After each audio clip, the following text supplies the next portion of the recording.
Sa labas ng magarang mansyon na mga alkantara kung saan nagbabadya ang malakas na ulan at walang tigil na pagkulog at kidlat, sabayan pa ng malakas na hangin. Mula sa loob ng mansyon, sa malawak na sala, makikitang nag-uusap ng masinsinan ang mag-ama tungkol sa kalagayan ng kumpanya nila at ang naiisip na paraan ng mga ito para maisalba sa tiyak na crisis ang kumpanyang matagal na nilang pinaghirapan.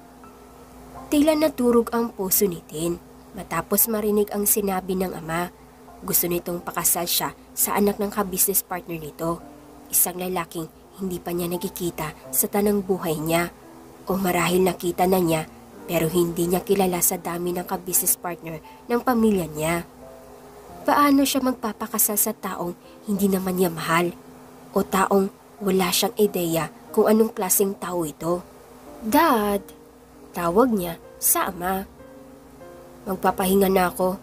Mamaya darating na sila para sa family dinner." Bilin pa nito. "Ayoko magpakasal sa kanya."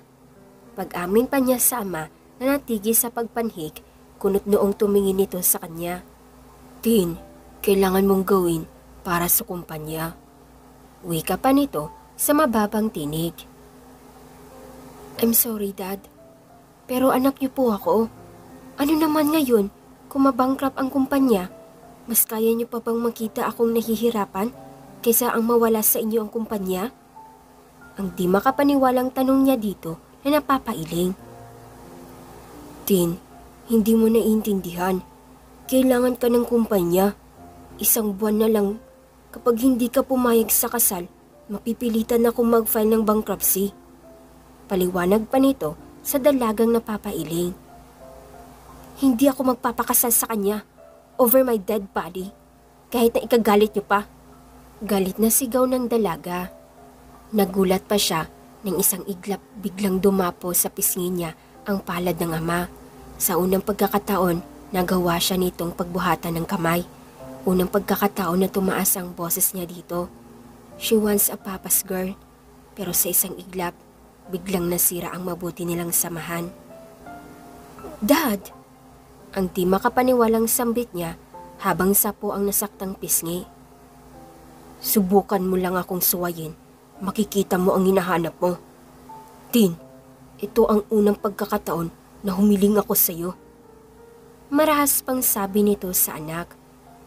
"Kaya sana pagbigyan mo ako sa gusto ko." Samantalang, tahimik na nakatingin naman ang ina at kapatid niya. "Paano kapag sinuway ko pa rin kayo? Itatakwin niyo ako? Kakamuhian niyo ako? Hindi ako kolateral para gawing kasangkapan sa kakulangan ng kumpanya. May sarili akong buhay. Hindi ko kayang isakripisyo ang sarili kong kaligayahan para sa kumpanya. Kaya sana maintindihan niyo rin ako. Kahit napatayin niyo pa ako, hindi na magbabago ang isip ko." Matatag niyang tugon sa ama habang walang tigil sa pagpatak ang luha sa mga mata. Ayaw niyang masaktan ang mga ito dahil sa kagustuhan niyang suwayin ang hiling nito. Kaya lang, hindi niya kayang makulong sa panghabang buhay sa lalaking hindi naman niya kilala. "Tin, how dare you? Para pagtaasan mo ng boses ang dad mo." Ang di makapaniwalang singit ng ginang at napalapit sa mga ito.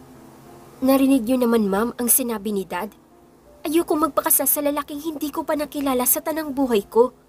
O kahit pa sabihin natin na kilala ko, hindi ako manggagamit ng ibang tao para lang umunlad." Galit niyang tugon. Sa lahat ng tao, bakit kailangan ang mga magulang pa niya ang kailangan gumawa ng mga bagay na to sa kanya? Ang pahirapan pa siya ng husto. "Papakasal lang ako sa lalaking mahal ko at gusto ko." Matatag pa niyang wika. Sa muling pagkakataon, dumapo sa pisngi ng dalaga ang palad ng ina. Malungkot na tumingin si Tin sa ina habang kagat ang labi upang pigilin ang galit na nag-uumapaw sa puso niya. Mahal niya ang mga magulang, ni minsan hindi nagawang suwayin ni Tin ang mga ito. Kaya lang, iba ang sitwasyon ngayon. Sarili na niyang buhay at kaligayahan ang nakataya. "Tin?" Ang gulat na sambit ng ginang nang tila mapagtanto ang ginawa. "I'm sorry, baby. Nabigla lang ako." Anang ginang na aktong lalapit sa dalaga. ngunit umatras ito. Pagkuway, galit na umalis ng bahay. Hindi alintana ang lakas ng ulan, samahan pa ng kulog at kidlat.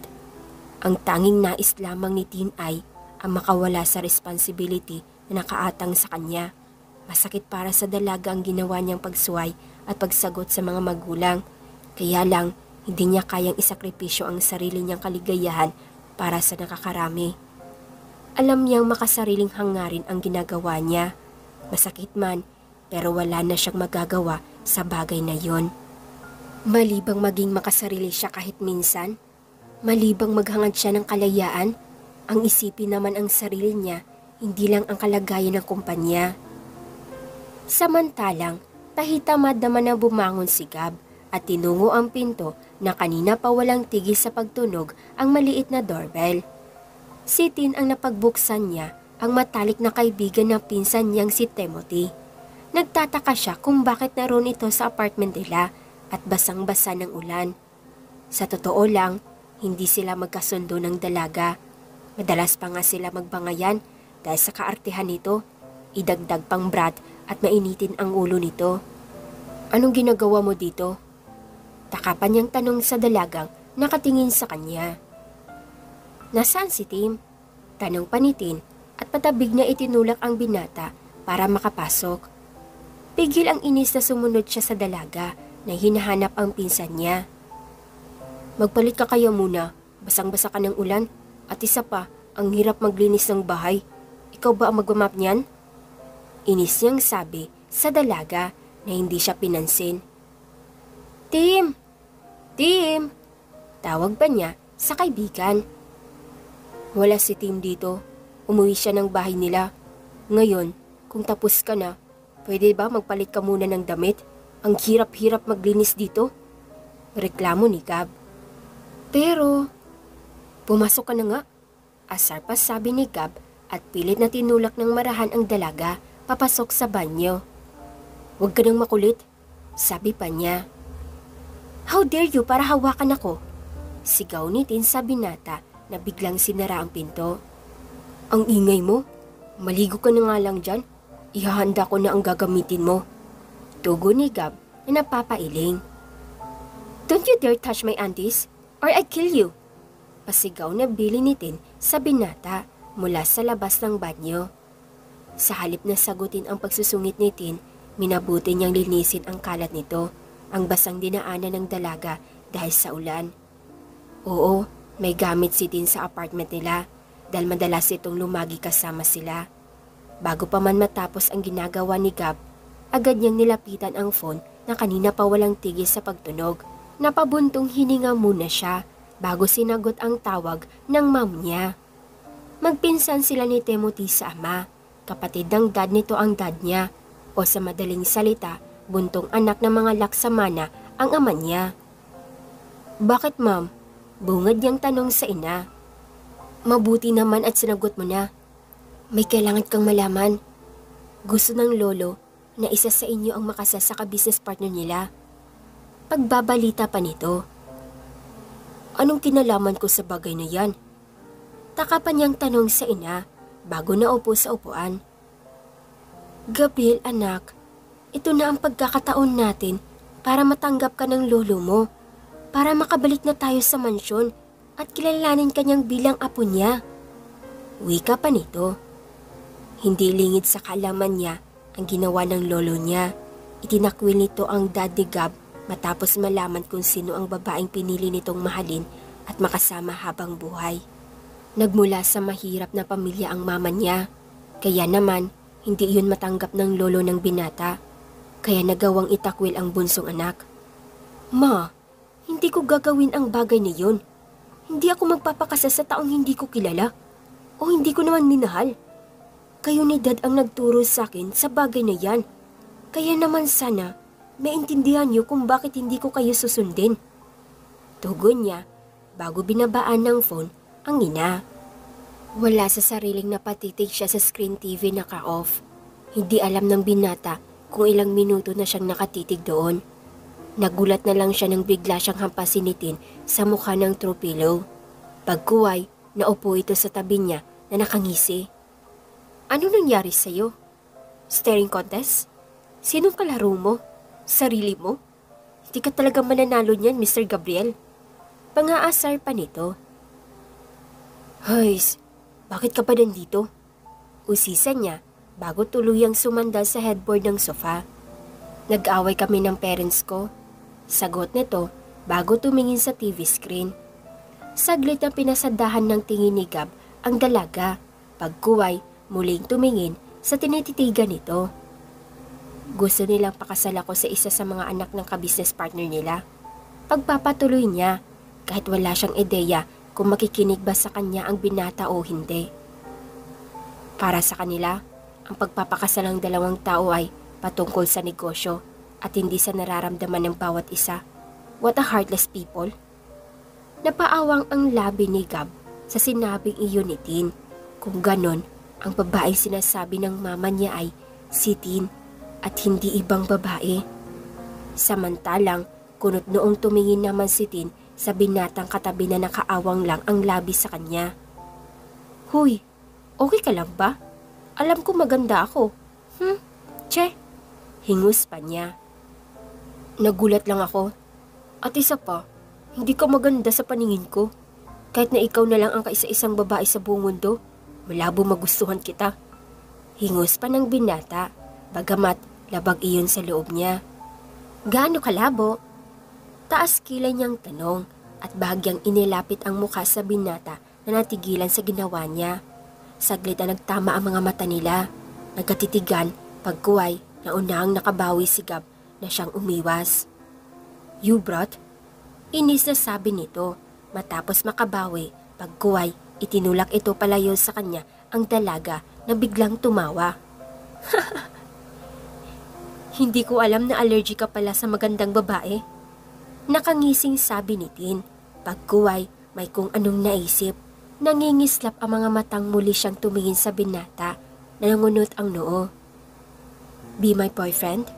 Sabi niya na hinawakan sa damit ang binatang pilit na umiiwas sa kanya. You brat, let me go. Saway niya dito at bagyang lumalayo sa dalagang pilit na inilalapat ang mukha sa kanya. Ayoko nga. Pumayag ka muna sa gusto ko. Magpanggap kang boyfriend ko para tigilan na ako ng parents ko. Siguro naman titigil sila sa oras na nalaman nila na may boyfriend na ako at isang laksamana pa. Pamimilit niya sa binata. Paano kung ayaw ko?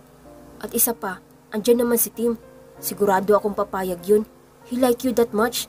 And besides, hindi ako kinikilalang apo ni Lolo. Tugon ni Gab at pilit na inaalis ang kamay ng dalaga na nakahawak sa damit niya. Hindi pwede. He likes me. Kaya hindi ko siya pwedeng gamitin. Kaya ikaw na lang. Tutal, wala ka namang gusto sa akin. Pamimilit pa ni Tin sa binata na pilit lumalayo sa kanya pero dahil sa makulit siya, masiniksik pa niya ang sarili dito para lang mapapayag niya ito. Ayoko nga. Let me go. Utos pa niya. Ngunit mas lalo lang dumikit ito sa kanya. No, unless hindi ka pumapayag. Matatag na tugon ni Tin na mas lalong inilapat ang mukha sa binata. Ngumisi siya ng may maisip na kalokohan. Kailangan ba kitang halikan para pumayag ka? Or, fine, payag na ako. Napipilitang pagpayag niya bago muling itinulak palayo sa kanya ang dalaga. What a brat! Hingus pa ni Gab bago tumayo at tinalikuran ang dalaga na nakangisi sa kanya. Napapailing na tumungo ng binata sa kwarto niya. Hindi siya makapaniwalang gagawin ni Tin ang lahat. Mapapayag lang siya. Ibang klaseng babae talaga ang kaibigan ng pinsan niya. Aaminin niyang maganda si Tin. Minsan, naaakit siya sa mapupungay nitong mga mata, lalo na pag tumatawa ito. Kaya lang, hindi niya rin maitatanggi na masama ang ugali nito, masyado itong brat.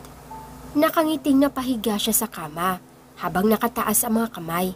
Ngunit agad din napawi ang ngiti ng binata nang may maamoy na tila nasusunog na pagkain mula sa kusina. Agad siyang napabalikwas ng bangon at patakbong tumungo sa kusina kung saan naabutan niya ang dalaga na pinapaypay ang kamay upang itaboy ang usok na nagbumula sa kawali. What the? Bulalas niya bago lumapit sa kawali at pinatay ang apoy. What? I'm just trying to cook something na pwede nating makain. Sagot pa ng dalaga na nakapamewang pa. Gusto ko lang naman ipagluto ang future hubby ko. Sabi pa nito na nakangiti. You're just trying to cook? Or you're planning to burn this entire kitchen? At isa pa, wala akong balak na magka-cancer. Ipapakain mo pa sa akin ang sunog na to? Hingos pa niya at pigil ang sarili na mapangiti. Mukha bang bala kong magpakamatay na kasama ka? Kung gagawin ko lang din naman, bakit hindi na lang sa kwarto mo? Tudyo pa niya sa binata na napahugot lang ng isang malalim na buntong hininga. Lumabas ka na, ako na magluluto bago mo pa masunog ang kitchen na to. Pagtataboy niya sa dalagang ngumisi bago siya tinalikuran. Napapailing, bagamat nakangiti namang hinarap niya ang lutuan bago inayos sa mga kakailanganin niya sa pagluluto. Minsan, di niya talaga maiwasang mapangiti dahil sa mga kalokohan ni Tin. Sa totoo lang, nadadala na siya sa mga sinasabi nito. Natuto siya magluto dahil sa mama niya na talaga namang hilig ang pagluluto. Ito nga at ang minahal ng papa niya sa mama niya. Habang abala si Gab sa pagluluto sa kusina, may nabuti naman ni Tin ang manood sa sala habang naghihintay na matapos ito. Here's your food, madam. Hingos ng binata bago inilapag sa center table ang dala niyang tray na may lamang pagkain. Thank you, my knights, pilyang sabi niya bagamat nakasmirk dito. Hindi ka ba talaga uuwi sa inyo? Usisa pa niya bago naupo sa tabi ng dalaga. Ngunit agad nitong ipinatong ang paa niya sa lap niya. Tanggalin mo nga yung paa mo, kadiri ka. Nangalay kasi ang paa ko, kaya kailangan ko mag-stretch. Pangiinis niya at tinayaang hawakan ni Gab ang paa niya na nakapatong sa lap nito. Pilit nitong iyon inaalis pero nagbatiga siya, kaya naman inis itong humarap sa kanya. Ano ba? Asar niyang tanong at aktong tatayo, ngunit maagap siyang niyakap ng dalaga, takang tumingin siya dito. Thank you, bulong ni Tin nang puno ng sincerity ang tinig. Kahit na masungit at lagi mo akong inaaway na hindi ko alam kung sa anong dahilan, pero andyan ka pa rin at tinutulungan ako. Siguro nga may mga taong takot na ipadama o ipakita ang tunay nilang nararamdaman dahil sa takot na mas ma-interpret ang tunay nilang layunin. Siguro ganun tao si Gab, pero hanggang kailan siya maghihintay na sabihin nito ang tungkol sa nararamdaman? Hanggang kailan siya maghuhula kung ano ba talaga siya para dito? Hindi mo matukoy kung ano ba talaga ang tumatakbo sa isip niya, kung ano ang nalalaman ng damdamin ng binata. Mahirap siyang basahin. Hays, bitiwan mo nga ako. Hindi ako sanay sa ginagawa mo. Hingos pa ng binata at bahagyang itinutulak palayo ang dalaga. 1 minuto lang. Hiling pa niya at mas lalong isiniksik ang sarili sa binata. Panatag kasi siya kapag nasa paligid ito. Kahit na madalas silang mag-away at magbangayan ni Gab, kahit ni minsan hindi ito nagalit sa kanya. Mabuting tao si Gab, kaya naman kampante siyang magsabi at makulit dito. Bukod doon, matagal na siyang may lihim na pagtingin sa binata. Habang nasa ganung kalagayan, hindi nila pansin ang pagdating ni Tim. Nakaawang pa ang labi nito habang nakatingin sa dalawa na magkatabi at nagkayakap sa isa't isa. Anong ginagawa niyo? Nakasimangot na tanong ni Tim sa mga ito. Tim, andyan ka na pala. Wika ni Gab at bahagyang lumayo sa dalaga. Alam niyang mula pa lang noon gusto na ni Tim si Tin. Kristen Bell, tawag pa ni Tim sa dalaga. What? Kunot noong tanong niya sa kaibigan na napatiimbagang habang nakatingin sa pinsan. Umalis ka na, kakausapin ko lang si Gab. Maras niyang utos sa kaibigan. Para saan? Takapan niyang tanong. Hindi mo ba ako narinig? Sabi ko, umalis ka na. Hindi pa ba malinaw yun sa'yo? Galit na sigaw ni Tim, dahilan para mapatayo si Gab at tinanguhan ang dalagang nasindak sa pagsigaw niya. Pagkaalis ni Tin, agad hinarap ni Gab ang pinsan na galit na nakatitig sa kanya. Nakakuyong pa ang kamao nito. Ano bang problema mo? Wala kang karapatan na sigawan si Tin, kahit na kaibigan mo pa siya. Baling niya sa pinsan. Anong ginagawa niyo habang wala ako? Tiimbagang natanong ni Tim sa binata. Ano naman sa'yo ngayon? Nagagalit ka dahil sa pag-akala mong may ginawa kaming dalawa ni Tin? Sana tinanong mo muna siya bago ka nagalit at sigawan siya ng ganun. Sa'yo na mismo nang galing na hindi siya mababang uri na babae si Tin. Rason ni Gab sa galit ng tinig. Tumahimik ka! Galit na sigaw ni Tim sa pinsan. Mula sa araw na to, hindi ako papayag na ipaubaya sa pangalaga mo si Tim. Marahas niyang sabi bago tinalikuran ang pinsan. Gab, sa tingin mo ba papayag ako na sa'yo mapunta si Tin? Hindi, kaya wag kang umasa na mapupunta siya sa'yo. Baka nakakalimutan mong wala kayong karapatan sa laksamana. Hindi ko kailangan ang kayamanan ng lolo. Nabuhay ako sa loob ng 24 years na hindi umaasa sa yaman ng laksamana. Kaya ano pang ikakatatakot ko? Galit pa niyang sabi bago ito tuluyang tinalikuran. Pagkababa niya, agad na hinanap ng binata si Tin sa labi kung saan nakita niya itong nakaupo habang nakatingin sa malakas na ulan mula sa labas. Tin, tawag pa niya at naupo sa tabi nito. Bakit nandito ka? Kanyang tanong sa binata. Alam kong hindi ka uuwi sa inyo. Wika pa niya na tumingin sa labas. Pinagtabuyan ka rin ba niya? Usisa ni Tin. Let's go. Saan? Taka pa niyang tanong pero ngumiti lang sa kanya si Gab. Pagkuway, inilahad ang kamay. Nagtataka man, tinanggap pa rin niya ang kamay nitong nakalahad. Napakunot si Tin matapos silang bumaba sa taxi na sinakyan nila ng binata. Hindi niya maintindihan kung bakit sa maliit at sa medyo may kalumaang bahay sila tumigil. Ito ang bahay ng parents ko. Wika ni Gab na nakangiti sa dalagang pagkuway, hinila ito papalapit sa may pinto. Hindi niya maintindihan kung bakit nakatira si Gab sa bahay na to kasama ang parents ng binata dahil sa pagkakaalam niya isang laksamana si Gab. Ma, pa, andito na ako.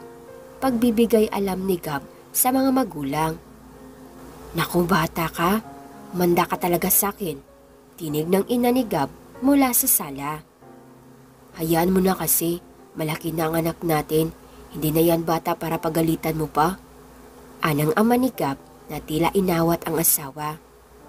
Oh, may kasama ka pala Gab. Anang ginang na napatingin sa magandang kasama ng binata. Huwag mong sabihin, nagtanan ka na. Pabulong na sabi ng ama ni Gab, ngunit hindi iyon nakaligtas sa pandinig ni Tin. Pa, ma, si Tin po. Tin, mama at papa ko, huwag mo silang pansinin, ganyan lang talaga sila. Nakangiting pakilala ni Gab sa mga ito. Aba, kumain na ba kayo? Sakto, nagluto ako ng hapunan. Anang ginang sa mga ito. Hindi pa po ma? Tugon ni Gab at niyakap ang ina na agad siyang hinampas sa balikat. Mama naman, hingos niya. Tumigil ka nga bata ka, kasama mo pa girlfriend mo, tapos gaganyan-ganyan ka? Saway pa nito. Napangiti si Tin sa nakitang closeness ang pamilya ni Gab. Iba ito sa family laksamana, sa mga taong lumaki sa yaman. Simple lang ang buhay na kinagisnan ni Gab, pero puno naman ito ng pagmamahal sa mga magulang at isa pa, pinalaking maayos at may respeto sa ibang tao. Namiss lang kita mama, kapag malayo ako sa inyo, tawag kayo ng tawag at tanong ng tanong kung kailan ako uuwi. Ngayong narito na ako sa bahay, ganyan naman kayo sa akin. Puot pa ni Gab sa ina, bagamat nakayakap dito. Ito talagang magina ko. Kahit kailan, hindi maiiwasang laging may pinagtatalunan. Natatawang sabi ng ama ni Gab. Bigla niya tuloy naalala ang mga magulang kung saan kagaya ng magulang ni Gab mag-isip ang parents niya. Siguro hindi siya mahihirapan ng husto. Lumipas ang 1 linggo, marahang napahugot ang hininga si Gab matapos sumingin sa magarang mansyon ng mga Laksamana. Nahihinaanan niya ang dahilan kung bakit pinatawag siya ng lolo niya. Saglit siyang natigilan nang dumating si Tim. Hanggang ngayon, hindi pa rin sila nagkakausap ng pinsan matapos ang nangyari sa apartment nito. Masama ang tingin na ipinukol nito sa kanya bago tuluyang pumasok sa loob. Napapailing na sumunod naman siya dito. Alam niyang galit pa rin sa kanya ang pinsan. Hindi naman niya masisi ito. Matagal nang gusto ni Tim si Tin. Mahirap magkagusto sa kaibigan mo, lalo na kung friendship niyo na nakasalalay. Tim, tawag niya sa pinsan na hindi na siya makatiis pa. Galit na hinarap siya ng binata. Pagkuway, hinawakan nito ang damit niya. Huwag mong hintayin na masapak pa kita. Alam mo ba kung gaano ako nagtitimpi sa tuwing nakikita ko yung pagbumukha mo? Galit na wika ni Tim sa pinsan. Ano ba sa tingin niyo ang ginagawa niyong dalawa dito sa loob ng pamamahay ko? Galit ng wika ng chairman sa dalawang apo. Lolo, tawag ni Tim. Pagkuway, binitiwan si Gab na bahagyang yumuko nang makita ang matanda bilang paggalang. Sumunod kayo sa akin. Utos pa nito bago nauna ng lakad. Tahimik na binaybay nila ang daan patungo sa main office ng lolo nila. Habang lihim na namamangha naman si Gab sa nakikita. Hindi niya inakala na ganun kayaman ang lolo niya. Lolo, tawag ni Tim matapos maupo ang matanda sa upuan niya. Mauupo na sana siya nang biglang magsalita ang matanda. Hindi ko sinabing maupo ka. Cold pang wika ng matanda na siyang ikinatigil ni Tim. Pero lolo, katwiran niya. Mula pagkabata, sinunod ko ang gusto mo, Tim. Wala kang narinig mula sa akin. Binigay ko ang gusto mo. Wika pa ng chairman. At ikaw naman, Gab, baling niya sa isa pang apo. Wala po kayong binigay sa akin. Tugon ng binata sa matanda. Alam ko, manahimik ka muna. Utos pa niya. Ano ba talaga ang dahilan, lolo, kung bakit pinatawag mo kaming dalawa ng lalaking to? Takang tanong ni Tim. Pumayag na ang anak ni Mr. Castro sa kasunduan, alang-alang sa kapakanan ng kumpanya natin at kumpanya nila. Pagbibigay alam pa nito. Kung ganon, payag na si Tin na magpakasal sa akin? Ang di makapaniwalang tanong ni Tim. Oo, pero hindi sa'yo, kundi kay Gab. Tugon pa nito na nakatitig sa binatang napaawang ang labi na tila di makapaniwala sa sinabi ng matanda. Samantalang napapikit naman si Gab. Walang nabanggit sa kanya si Tin tungkol sa bagay na to, kaya hindi niya talaga inaasahan. Sinabi ni Miss Tin na may relasyon silang dalawa ni Gab. Wala kaming magagawa sa bagay na yon. Ang layunin ay mapag-isang dalawang kumpanya. Isa ring Laksamana si Gab. Wika pa ng chairman na nakatingin sa binata. Pero hindi niyo ako kinikilalang bilang Laksamana mula pa lang noon. Dahil lang pumayag si Tin na magpakasal sa akin, kaya ngayon pinapaboran niyo ako dahil lang sa mangyayari ang nais niyo? Ang di makapaniwalang tanong ni Gab sa matanda. Nangyari na ang nangyari at wala na akong magagawa sa bagay na yon. Pasalamat ka, ikaw ang pinili ni Tin na pakasalan. Dahil kung hindi, ni anini mo, hindi ko hayaang makaapak sa pamamahay na to matapos ang ginawang kahihiyan ng mga magulang mo. Anang chairman. Lumabas din ang totoo niyong hangarin. Papakasalan ko si Tin, pero hindi ako aasa sa yaman niyo. Mariin niyang sabi sa matanda. Kahit papaano, ginagalang ko ang reputasyon niyo, kahit na halos isukan niyo na ang pamilya ko. Puno ng hinanakit na sabi niya sa matanda. Sinuway ng papa mo ang nais ko. Kung sinunod niya lang ang gusto ko, di sana. Walang katumbas sa yaman ang pagmamahala ng mga magulang ko. Sabihin na nating mayaman nga kayo, pero ni kahit minsan, hindi ko pa kayo nakitang tumawa o naging masaya man lang. Kayamanan bang maituturing ang mabuhay sa kalungkutan? Nakakamtan niyo nga ang lahat, pero ang tunay na nais ng puso niyo ay nakalimutan niyong makamtan. Mamamatay kayong mayaman, pero punong-puno ng kalungkutan ang puso niyo. Hayag ni Gab na puno ng katotohanan. Ikaw, galit ng wika ng chairman. Sana magising kayo sa katotohanan na hindi kayamanan ang mahalaga sa mundong to, kundi ang ninanais ng puso niyo. Dugtong pa niya sa sinabi. Aalis na ako, Lolo. Sana makamtan niyo ang nais niyo. Sabi pa niya bago tumingin kay Tim at tinalikuran ang mga ito. Galit siya sa matanda dahil sa naging trato nito sa mama niya at sa ginawa nito sa ama niya. Kaya lang, hindi pa rin maikakaila na dugo ng mga ito ang nanalaytay sa ugat niya. Matapos matanggap ang message ni Tim, agad siyang nakipagkita dito sa parko saan madalas silang magkita. Bakit mo ako pinapunta dito? Takanyang tanong na makita ito na nakaupo sa bench. Bakit siya ang pinili mo? Bakit hindi na lang ako? Is nothing compared to me? Galit na sigaw ni Tim sa kaibigan. Gusto mong piliin kita? Ngayon, bigyan mo ako ng magandang dahilan para piliin ka. Nagtataka ka kung bakit si Gab ang pinili ko over you? Siguro naman, alam mo na ang sagot sa tanong mo. At ang sinasabi mong, he's nothing compared to you? Maling-mali ka sa bagay na yun. Dahil malaki ang kaibahan yung dalawa. Oo, lumaki sa hirap si Gab. At isa yun sa mga bagay na ipinagpapasalamat ko. Lumaki siyang may dignidad, may galang at respeto sa kung sino mang nakakausap niya. Kaya wag mong sasabihin na he's nothing compared to you.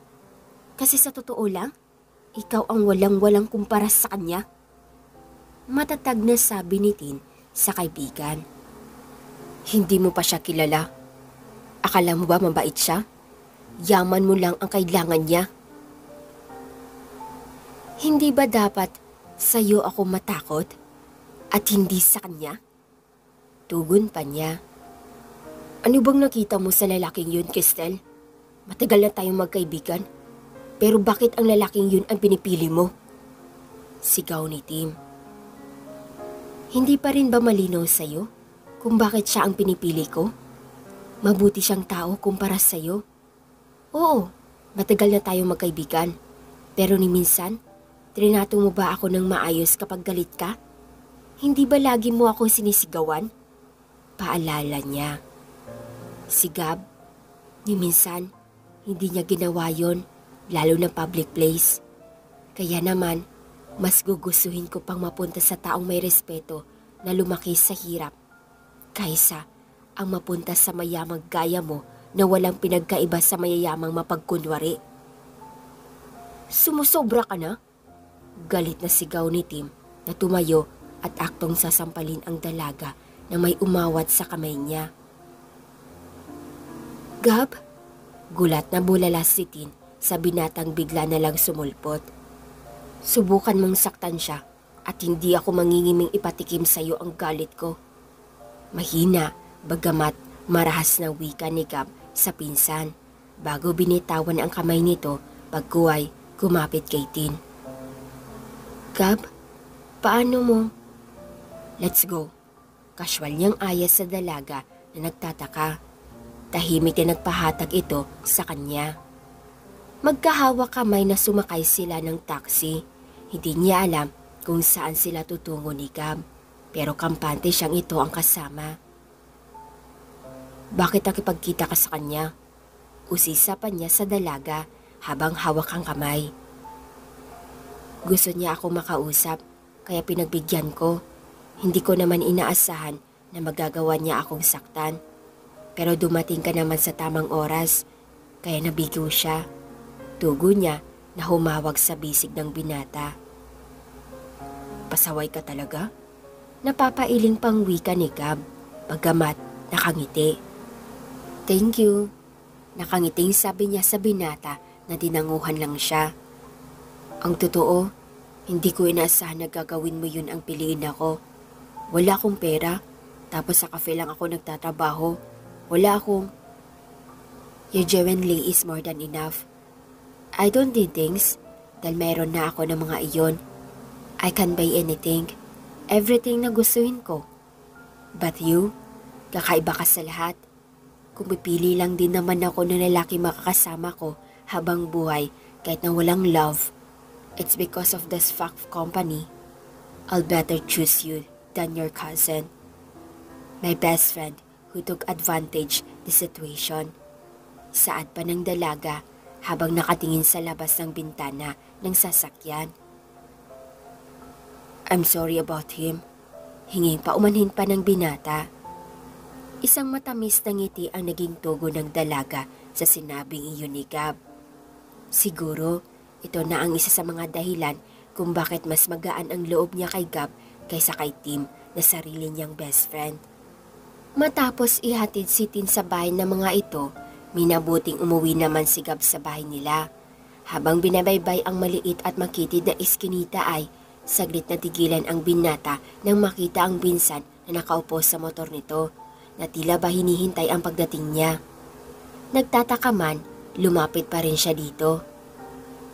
Anong kailangan mo? Tanong pa niya sa pinsan na inabutan lang siya ng helmet. Pagkuhay, sumenyas na sumakay siya. Wala sa sariling tinanggap niya ang helmet na ibinigay nito. Pagkuhay, sinunod ang utos nito. Ilang sandali lang, umalis na sila magpinsan.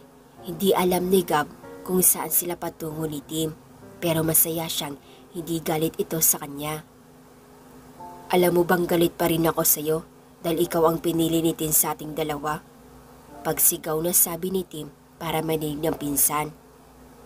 Alam ko, tugon niya. Pero masaya ako na ikaw ang pinili niya. Hindi ko deserve ang gagaya ni Tim. Tama siya, maraming ang magagandang dahilan para piliin ka niya. Kaya naman, alagaan mo siya at pilitin mong mahalin siya. Sabi pa nito. Don't worry about it. Sa tingin ko, hindi naman siya mahirap mahalin. No one can resist her beauty. Tugon niya sa pinsan. Are you also attracted by her beauty? No one can resist it, not even me. He replied with a smile to his cousin before speeding up the operation. Sa tingin ko, hindi dahil doon. Mabuti siya at may mabuting puso. Kahit napaka-spoiled brat princess niya, nakangiti pa niyang sabi sa pinsan na tinawanan lang siya. Kapwa man nila hindi bigkasin ang salitang paumanhin, sapat na ang pusong nangungusap. Kung minsan, mas magandang hindi humingi ng sorry as long as na ipapadama mo doon sa tao na bumabawi ka. Asking for forgiveness is useless if there is no change, so actions are better than words. Siguro nga, magkakaiba tayo ng paraan sa paghingi ng paumanhin, but action is louder than words. Ilang araw pa ang darating bago ang kasal nila Gab. Para kay Tin, wala siyang pagsisihan sa ginawa niyang desisyon kung nung una salungan siya sa gusto ng ama. Pero may mga bagay na minsan kailangan natin isakripisyo para sa kapakanan ng iba at ikasasaya ng mga ito. Kung minsan, kailangan nating unahin ang kaligayahan ng mga taong nakapaligid sa atin kaysa sa sarili mo. Nakangiting tumingin si Tin sa binatang nakatitig sa gown na gagamitin niya. Kasama kasi niya si Gab ng mga sandaling ito para sa fitting nila. It suits you, sabi ni Gab na nakangiti. Really? Ang di makapaniwalang tanong ni Tin sa binata. Saglit siya nitong pinagsandahan ng tingin bago satisfied na tumango sa kanya. Yeah, trust me. Tugon pa nito. You really sure about it, ha? Tugon pa niya habang nakahawak sa braso ng binata, samantalang nakahawak naman ito sa bewang niya na tila takot na mabitawan siya. Lagyan natin ng konting beds. Suwestyon pa niya sa binata. Oo, konti lang. Siguro dito sa bandang Westline at sa may likod para di gaano ka-revealing. Tugon ni Gab. How about yung sa may cleavage? Pabawasan ko ba? O sakto na to? Tanong pa niya. Tingin ko mas maganda kung wag na lang. Tugon pa niya. Gusto ko yung ganitong kulay ng gown mo. I bet you look stunning. Magaling pumili tong groom mo ha. Anang designer na nakangiti habang pinagmamasdan ang dalawa. Sigurado akong in love kayo sa isa't isa. Tugon pa nito. Saglit natigilan ang dalawa sa sinabing iyon ng designer. Gustuhin man nilang itama ang iniisip nito pero mas minabuti nilang manahimik na lang. Anyway, ilang sandali na lang darating na ang wedding coordinator nyo. Pagbibigay alam pa nito ng dalawang nakangiti. Thank you. Nakangiting tugon ni Tin sa wedding discerni nila. Maaga pa lang, umuwi na si Gab sa bahay nila. Tumawag kasi ang mama niya at gusto raw siya nitong makausap. Kaya naman, hindi na siya pumasok sa trabaho niya. Pagkapasok niya sa pinto, agad siyang hinila ng mama niya papasok at sinara nito ang pinto. Nasa tabi nito ang papa niya na tahimik lang habang nakatingin sa binata. Anong meron? Takapan niyang puna sa mga ito na may pagtataka. Umamin ka nga sa amin? Ginagawa mo lang ba ito dahil sa hiling ko sa'yo? Anang ginang sa anak na may pagtataka. Gabriel, pinalaki ka namin ng mama mo na may dignidad. Paano mo nagagawa ang bagay na to? Anang ama ng binata. Ano bang sinasabi niyo? Nagtataka niyang tanong sa mga ito. Hindi ko kayo maintindihan, Mama, Papa. Pinag-iisipan niyo ba ako ng hindi maganda? Takapan niyang usisa. Gab, ang tungkol sa kasal. Hindi biro ang matali sa taong hindi mo naman mahal. Oo, nagkamali ako nung hiniling ko sa'yo na kailangan mo magpakasal sa babaeng gusto ng lolo niyo para matanggap at kilalanin kanyang apo. Pero anak, sinabi ko naman sa iyo na kalimutan mo na ang tungkol sa bagay na yon. Anang ginang. Ibang usapan na kasi Gabriel ang tungkol sa kasal.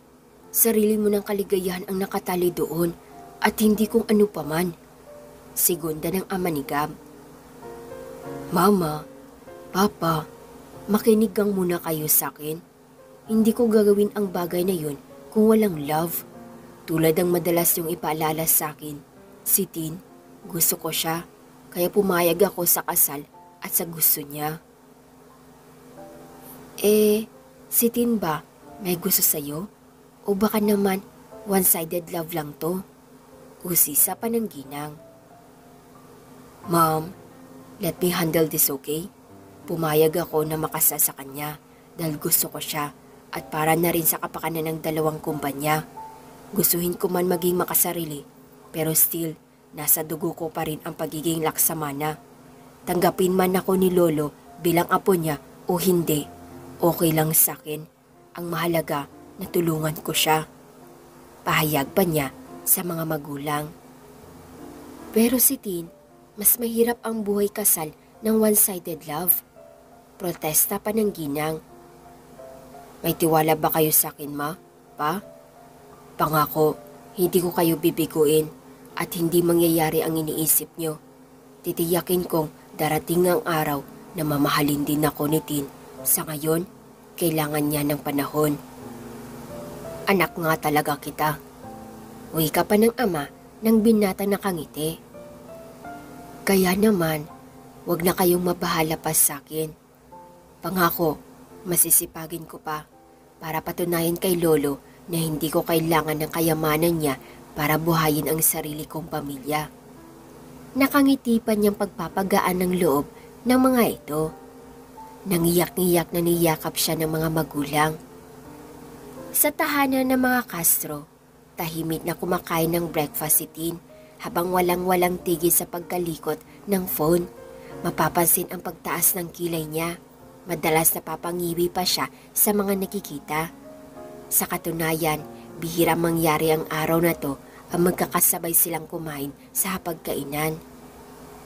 Are you stalking your fiancé's account? Puna ng kapatid ni Tin na napapailing bago umayos ng upo at nagsimula ng kumain. You know, it's bad to peek into what others are doing. Hingos niya sa kapatid. You're crazy. Sino bang mag-aakala na magkakagusto ka dun samantalang palagi mo siyang kaaway noon? Puna pa nito.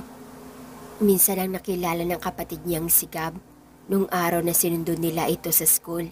Hindi niya nga inaasahan na matatandaan pa ni Kendra ang binata sa tagal ng panahon na nangyari.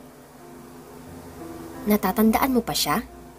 Ang di makapaniwalang tanong niya sa kapatid na itinigil ang ginagawa. Of course, he's too handsome para kalimutan. At isa pa, he's an ultimate crush ng classmate ko.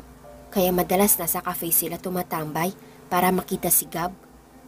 Oh, I forgot. Weekend ngayon. Malamang nasa cafe sila. Sabi pa nito na ipinagpatuloy ang pagkain. Gusto mo ng ube cake at pasta, diba? Bigla niyang tanong sa kapatid na napakunot noo sa tinuran niya. Maging ang parents niya na kanina patahimik ay napatingin din sa kanya. Yeah, pero hindi ko gustong kumain nga. Treat ko, sabi pa niya sa kapatid. Ate, I have some plan. Then gawin natin yun later. Di ba mom, dad? Talong niya sa mga magulang na bahagya siyang tinanguhan. Samahan mo na ang ate mo doon, Kendra. Utos pa ng ama bago itinuloy ang pagkain. Pero dad, ilang araw na lang, ikakasal na ang ate mo. Mahihirapan ka nang hingin pa ang oras niya dahil magiging abalan na siya sa magiging asawa niya. Anang ginang. Pero ma'am, hindi naman marunong magluto si ate. Baka nga si Gab ang maging busy sa pag-aalaga sa kanya. Katwira ni Kendra. Kapatid ba talaga kita? Asar niyang baling sa kapatid. Sige na, samahan mo na ang ate mo. Utos pa ng ama nila na tumingin ang dalaga sa kanila. Walang nagawa ang kapatid ni Tin, kundi ang samahan siya sa workplace ni Gab. Pagpasok nila, agad niyang nakita ang binata. Kumaway pa ito sa kanilang magkapatid bago itinuloy ang ginagawa. Sabi ko sa'yo, busy siya. Hingos ni Kendra sa kapatid kung saan naroon ang mga classmate niya na abala sa pagsulyap sa binata. Ganito ba karami ang mga customer nilang babae dito?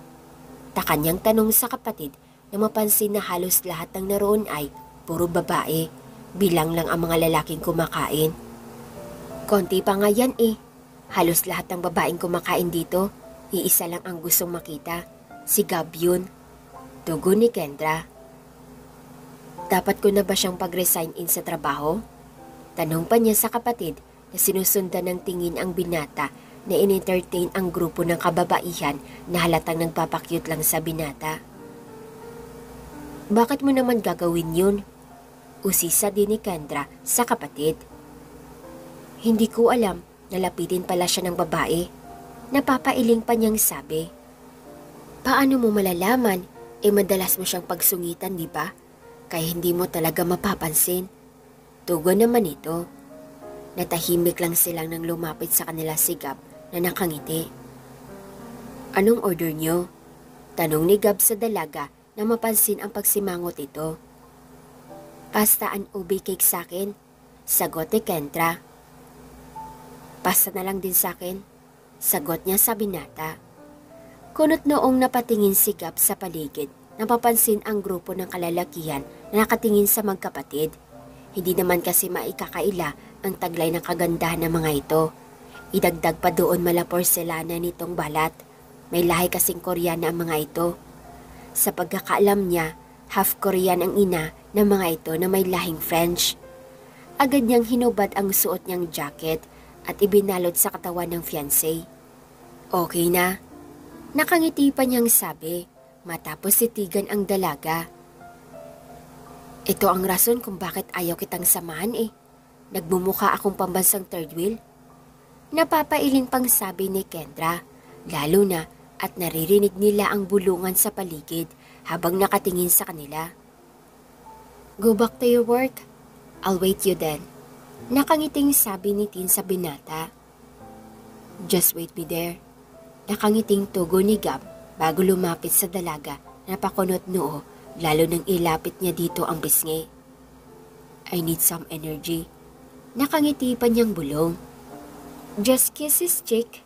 Hingos ni Kendra sa mga ito, bagamat masaya siya para sa kapatid. Kung minsan, hindi na kailangan pang ipagsigawan sa buong mundo kung gaano niyo kamahal ang isa't isa. Sapat nang nararamdaman ng puso niyo ang tunay niyong damdamin para sa isa't isa. Ika nga nila, action speaks louder than words. Minsan kasi, may mga taong mas gustong iparamdam ang pagmamahal nila sa pamamagitan ng mga kilos at gawa kaysa mga sabihin ang mahalagang salita na yon. Ito ang pinakamahalagang araw sa buhay ni Tin, ang maikasa sa lalaking mahal niya, ang taong handa niyang paglaanan ng buong buhay niya. Napangiti siya sa isipang iyon. Hindi pa man niya naririnig mula kay Gab ang magic words na halos buong linggo niyang hinihintay. Pero hindi talaga nito sinabi. Bagamat ramdam niya ang pagmamahal nito. Naisip niya siguro, ganung tao si Gab. Hindi man ito kayang sabihin ang nasa saloobin, pero ramdam niya sa mga tingin at pag-aalaga nito sa kanya kung gaano siya kamahal ng groom niya. Can I come in? Bungad ni Tim mula sa may pinto, bagamat nakangiti. Tim! Bulalas niya nang makita ang kaibigan. Ito ang unang beses na nagkita ulit sila matapos ang nangyari sa park. You look so beautiful. Puri ni Tim na nakangiti sa kaibigan. Congratulations! Finally, ikakasal ka na. Sabi pa nito. Tim, ang di makapaniwalang sambit niya. Huwag mo akong tignan ng ganyan. Naaawa tuloy ako sa sarili ko. Pabiro pa nitong sabi. Nagulat pa siya nang biglang tumayo si Tin at patakbong niyakap siya. Hey, masisira ang makeup mo. Awat niya nang maramdamang umiyak ito. Sira ulo ka. Bakit ngayon ka lang nagpakita sa akin? Napaka-gags mo talaga? Humihikbi pa niyang sabi sa binata. Inayos ko lang ang sarili ko. Ang dami kong pagkakamaling nagawa sa'yo at kay Gab. Sabi pa ni Tim na bahagyang natawa. I'm sorry, Tim. Ako nga ang dapat na humingi ng tawad sa'yo. Ngayon, naunawaan ko na ang mga naging sagot mo sa akin. Mas maganda rin pala mapag-isa kahit panandalian lang. Na-reflect ko ang sarili ko. Napakawala kong kwentang kaibigan sa'yo mula pa noon. At higit sa lahat, sa pagiging pinsan ko kay Gab, sabi pa nito. Tim, ang nahabag niyang sambit sa pangalan ng kaibigan, lalo nang bahagya itong tumawa. Naiintindihan ko na kung bakit si Gab ang pinili mo. Nasa kanya na ang lahat. Mabuting tao at natitiyak kong mamahalin ka niya ng higit pa sa pagmamahal ko sa iyo. Marespeto siyang tao. Bagay na wala sa akin. Sambit pa nito. Nang dahil sa kanya, nagawa niya mapagbago si Lolo. Kung dati, hindi makitang tumawa o ngumiti si Lolo, yung totoong masaya. Pero dahil kay Gab, nakita ko na ang Lolo kong nagtatago sa maskara ng malungkot na kahapon. Pahayag pa niya na nakangiti sa dalaga. Thank you, Tim. Ipangako mo sa akin na mamahalin mo ang pinsan ko, na aalagaan niyo ang isa't isa. Hindi man niya sabihin kung ano ang nararamdaman niya para sa'yo. Alam ko na sobra-sobra ang pagmamahal niya sa'yo. You're a lucky girl at nagawa mo siyang matagpuan. Bulong pa ni Tim. Sa huling pagkakataon, nagyakap ang magkaibigan. Yakap ng pamamaalam at pagtalikod sa kung anumang damdaming namuo sa binata. Yakap ng punong-puno ng pagsisisi, bagamat masaya siya para sa dalaga. Samantalang, Masayang nakatingin naman si Gab sa mga ito mula sa may pinto. Balak niya sanang supresahin ng bride pero ito ang naabutan niya. Masaya siyang malaman na nagkaayos ang magkaibigan, nagkapatawaran. "Gab!" Tawag ni Tin na makita ang groom niya na masayang nakatingin sa kanila habang nakasandal sa may pinto. "Nandito ka na pala," bati ni Tim sa pinsan matapos kumawala ng yakap sa bride. "Masaya akong makitang okay na kayong dalawa na nagkabate," wika pa niya bago tuluyang lumapit sa mga ito. "Sa tingin ko, kailangan nyo rin munang magkausap bago ang kasal nyo," wika ni Tim na nakangiti bago tinapik ang balikat ng pinsan ng ngitian lang siya. Mukhang inaantay niya ang magic words. "Huwag mo siyang bibiguin ng iparinig yun bago ang kasal nyo," pabulong pa niyang sabi kay Gab na bagyan nitong tinanguhan. Pagkaalis ni Tim, saka lang hinarap ni Gab ang bride na masayang nakatingin sa kanya. Marahan niyang hinawakan ang kamay ng dalaga. Pagkuway, dinala iyon sa mga labi. Maingat na dinampian ng halik. "Tin, I can't guarantee you a luxurious life, a perfect life. But I promise you that I will be with you until the end, whether it's good or bad. I promise you that I will work harder to give you what you need and what you deserve. As long as you always remember that I love you very much." Sa unang pagkakataon, nasabi niya rin ang magic words na matagal ang hinihintay ng dalaga. "I told you," na kapwa hindi binigkas ng mga labi nila sa loob ng mahabang panahon. Magkaiba man sila ng kinalakhang estado ng buhay, ngunit pinag-isa sila ng pagmamahal. Para sa pusong nagmamahal, hindi mahalaga kung ano ang katayuan mo sa buhay. Hindi sagot ang kayamanan para makamtan ang kaligayahang nais mo, kundi ang sigaw ng puso mo ang nais nito. Hindi napipili ng salapi ang pagmamahal. Hanggang dito na lang nagtatapos ang kanilang kwentong pag-ibig ni Gabriel at Kristen Bell. Maraming salamat mga katwini sa pagsubaybay sa kanilang kwento. Sana'y marami kayong natutunan sa kanilang dalawa. Muli, maraming salamat mga katwini sa pagtangkilik ng mga videos ko.